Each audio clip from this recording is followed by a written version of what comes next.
আরবি কথা বলা শুরু। আরবি কথা বলা শুরু। তোমরা প্রস্তুত তো ইনশাল্লাহ আরবি কথা বলার জন্য? আসো আমরা শুরু করি। তাহলে আত-তাআরুফ, আত-তাআরুফ অর্থ হচ্ছে তোমার পরিচয়।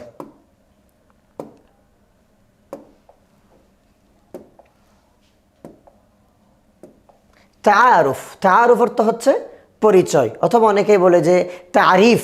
তারিফ, তারিফ মানে হচ্ছে পরিচয়। তাহলে এখন আমাদের একজনের সাথে যখন আরেকজনের দেখা সাক্ষাৎ হবে, আরবি কথা বলা শুরু। আরবি কথা বলা শুরু। তোমরা প্রস্তুত তো ইনশাল্লাহ আরবি কথা বলার জন্য? আসো আমরা শুরু করি। তাহলে এখানে আগে আমাদেরকে কিছু অর্থ জানতে হবে। এই যে এখানে দেখো একটা শব্দ আছে মা, একটা অক্ষর মা, মিম আলিফ জবর মা। মা অর্থ হলো কি? মা অর্থ কি? মার অর্থ কি? মা অর্থ হলো কি? ইসমুন, ইসমুন এই দেখো ইসমুন অর্থ হলো নাম। ইসমুন অর্থ নাম, নাম। কা, কাফ জবর কা একটা শব্দ আছে, কাফ জবর কা। তাহলে এই কাফ জবর কা অর্থ হচ্ছে কি? এই যে এই কাফ জবর কা, এটা মুজাক্করের জন্য কাফ জবর কা। আমি এদিকে লিখছি মুজাক্কার, মানে পুরুষ। পুরুষের জন্য কাফ জবর কা, আর কাফ জের কি এটা হবে মুয়ান্নাসের জন্য। তাহলে দেখো কামানি তোমার, কামানি তোমার, আর কাবজের কি মানিও তোমার। ওখানে বলছিলাম আন্তা তুমি, আন্তি তুমি। আন্তা মানে মুজাক্কর তুমি, আর আন্তি মানে মুয়ান্নাস তুমি। ঠিক এখানেও কাফ জবর কা মুজাক্কর, আর কাফজের কি মুয়ান্নাস। তাহলে এখন আমরা জানি যে মা অর্থ হলো কি? মার অর্থ কি? মার অর্থ কি?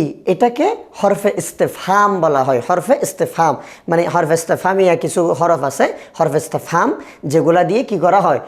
প্রশ্ন করা হয়। হরফে ইস্তেফহাম দিয়ে কি করা হয়? প্রশ্ন করা হয়। সেখানে একটি হলো মা। মা অর্থ কি? মা অর্থ কি? ইসিম অর্থ নাম, কাফ জবর কা অর্থ তোমার। তাহলে মা ইসমুকা, তোমার নাম কি? একজনের সাথে আরেকজনের দেখা হওয়া মাত্রই আমরা সালাম দিই। আগে মুসলমান হিসেবে সালাম দিলাম, আসসালামু আলাইকুম ওয়া রাহমাতুল্লাহ। উনি বলবে ওয়া আলাইকুম আসসালাম ওয়া রাহমাতুল্লাহ। তারপরে বলবে কি কাইফা আনতা, কাইফা আনতা, কাইফা আনতা। এই যে প্রথমেও লিখছিলাম কাইফা আনতা, আর মেয়ে হলে আন্তি। এটার অর্থ তুমি কেমন আছো? তুমি কেমন আছো? কাইফা আনতা বা কাইফা আনতি, কেমন আছো? তখন উত্তরে কি বলবে? আলহামদুলিল্লাহ। সিম্পল একেবারেই, আলহামদুলিল্লাহ।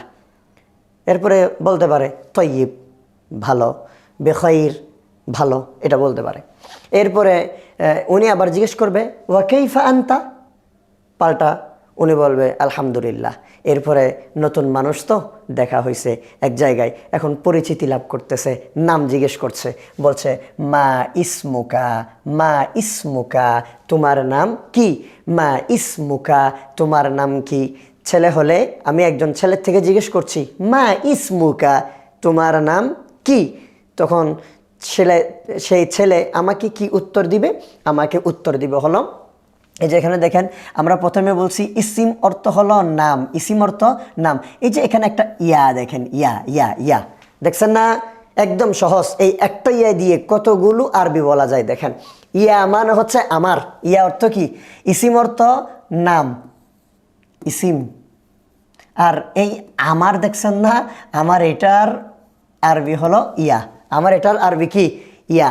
এই যে তাহলে ইসমি আমার নাম, ইসমি আমার নাম, ইসমি আমার নাম, ইসিম যুগ ইয়া, ইসমি আমার নাম।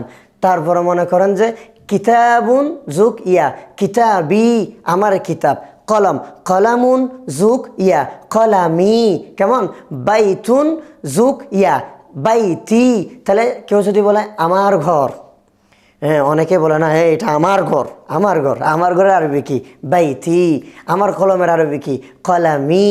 হ্যাঁ, তাহলে আমি বলতে পারি কলামি জাদিদুন, কলামি জাদিদুন, আমার কলম নতুন। তারপরে বলতে পারি বাইতি জামিলুন, আমার ঘর সুন্দর। বাইতি জামিলুন, আমার ঘর সুন্দর। এভাবে করে আমরা বলতে পারি। তাহলে কোনো একটা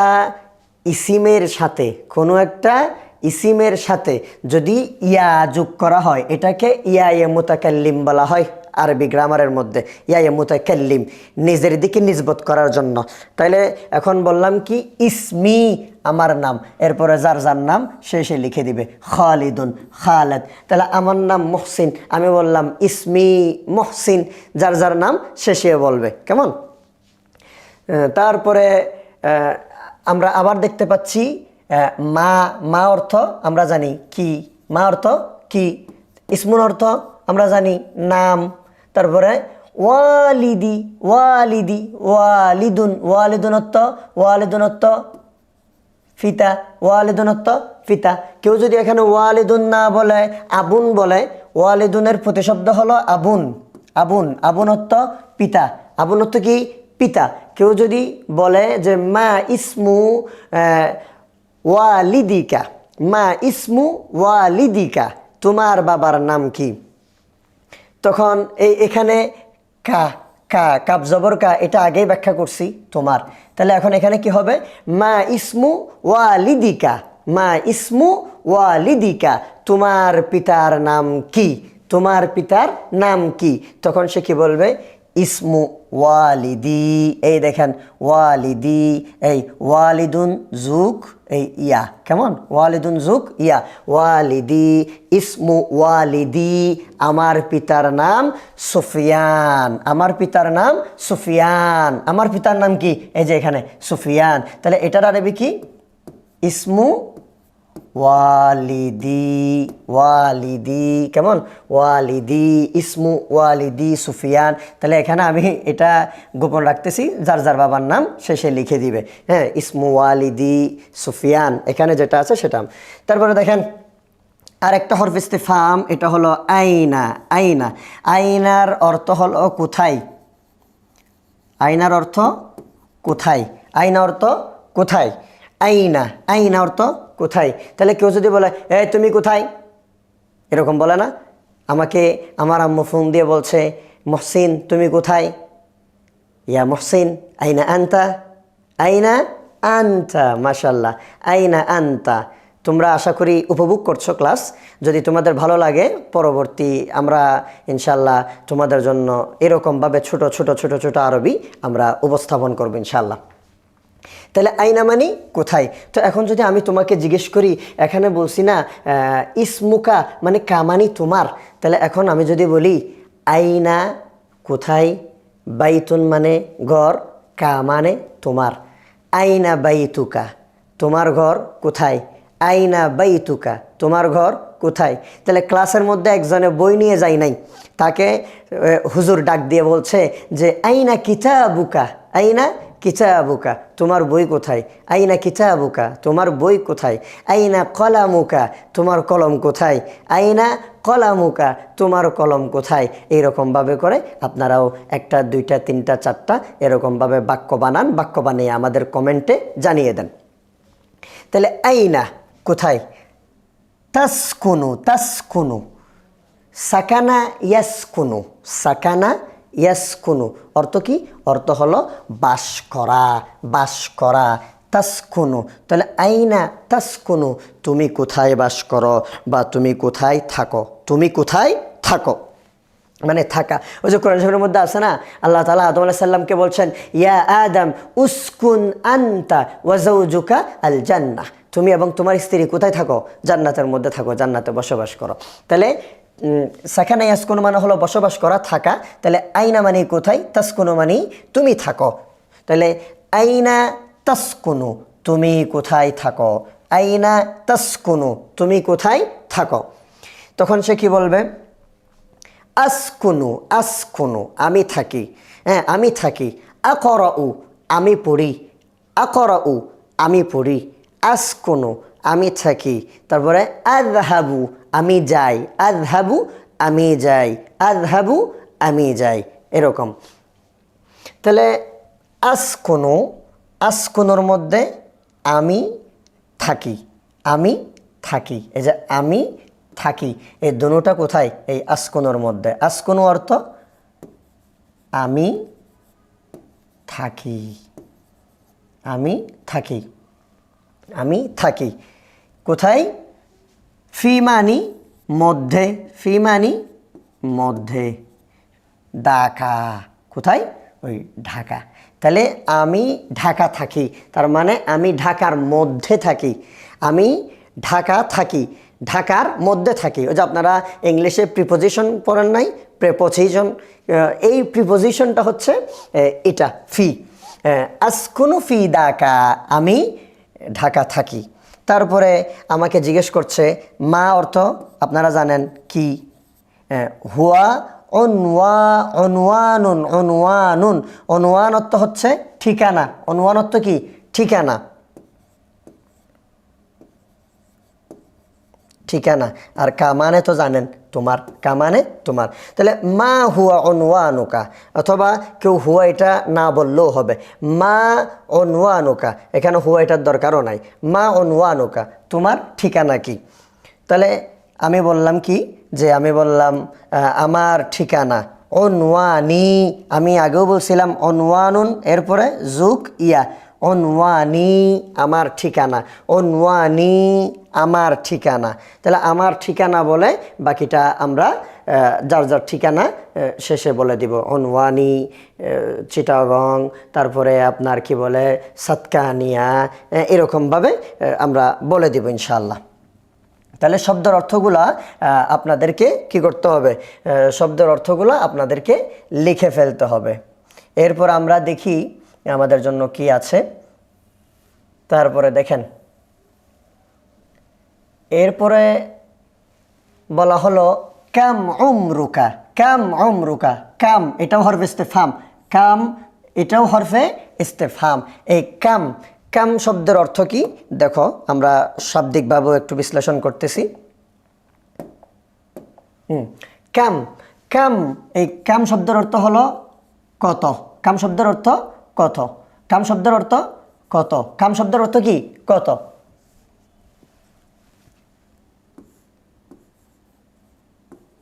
কত হরফ ইস্তেফহাম, প্রশ্নবোধক হরফ। কাম অমরুন, অমরুন মানে হচ্ছে বয়স, অমরুন মানে বয়স। কা মানে তো জানেন তোমার, আবার লিখছি। তাহলে কাম উমরুকা, তোমার বয়স কত। এই যে কাম কত। আরেকটা জিনিস মনে রাখবেন, এটা হচ্ছে সাধারণ নিয়ম, আরবি প্রথম একটা অর্থ শেষে যায়, শেষের থেকেই অর্থ হয়ে আসে। দেখেন কাম উমরুকা, তোমার বয়স, উমরুকা মানে তোমার বয়স, আর কাম মানে হচ্ছে কত। কাম, কাম উমরুকা, কাম উমরুকা, কাম উমরুকা, কাম উমরুকা, তোমার বয়স কত। তখন আমি কি বলছিলাম প্রথমে? অমর জুক ইয়া, আপনারা পারতেছেন অমরি, অমরি, অমরি আমার বয়স, অমরি আমার বয়স কত। ইশরুনা সানাতান, ইশরুনা মানে হলো 20, ইশরুনা মানে 20, আর সানাতান মানে কি? বছর, সানাতান মানে বছর। তাহলে অমরি আমার বয়স, ইশরুনা 20, সানাতান বছর। তারপরে কি? এরপরে বলা হলো যে দেখেন মাহিয়া জিনসিয়াতুকা, মাহিয়া জিনসিয়াতুকা, জিনসিয়াতুন মানে হচ্ছে আপনার কি? জাতীয়তা। জিনসিয়াতুন শব্দের অর্থ কি? জাতীয়তা, জাতীয়তা মানে আপনি কোন দেশি, আপনি কোন দেশি, কি বাংলাদেশি না ইন্ডিয়ান না ভারতীয়, এটা জিজ্ঞেস করছে আপনাকে। মাহিয়া জিনসিয়াতুকা, তোমার জাতীয়তা কি? জিনসিয়াতুন মানে কি? জাতীয়তা। এরপরে বললাম ওই যে প্রথমে বলছিলাম আনা, এই দেখছেন আসছে আনা, আমি, আমি বাংলাদেশিয়ুন, বাংলাদেশিয়ুন। যারা পাকিস্তানি এরা বলবে আনা পাকিস্তানিয়ুন, আমি পাকিস্তানি। কেন? কেমন এরকমভাবেই বলবে। তাহলে আনা বাংলাদেশিয়ন। তারপরে বলছে মা, মা অর্থ কি? দিনুন মানে হচ্ছে ধর্ম, এটা আপনারা জানেন। কা মানে তোমার। দেখছেন একটা শব্দ শিখলে কতগুলো আরবি বলা যায়।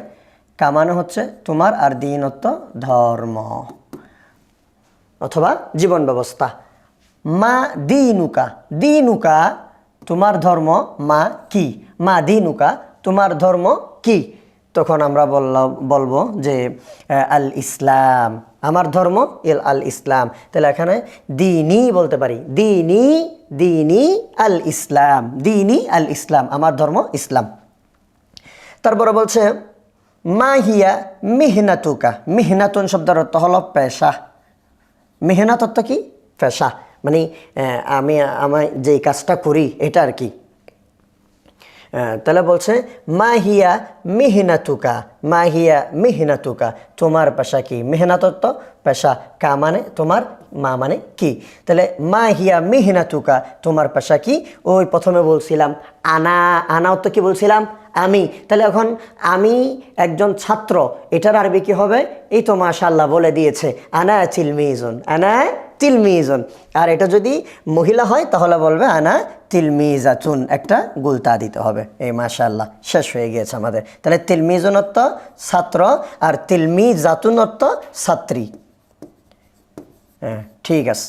তাহলে মাশাআল্লাহ আমরা অনেকটা একটু বেসিক ক্লিয়ার করে নিয়েছি।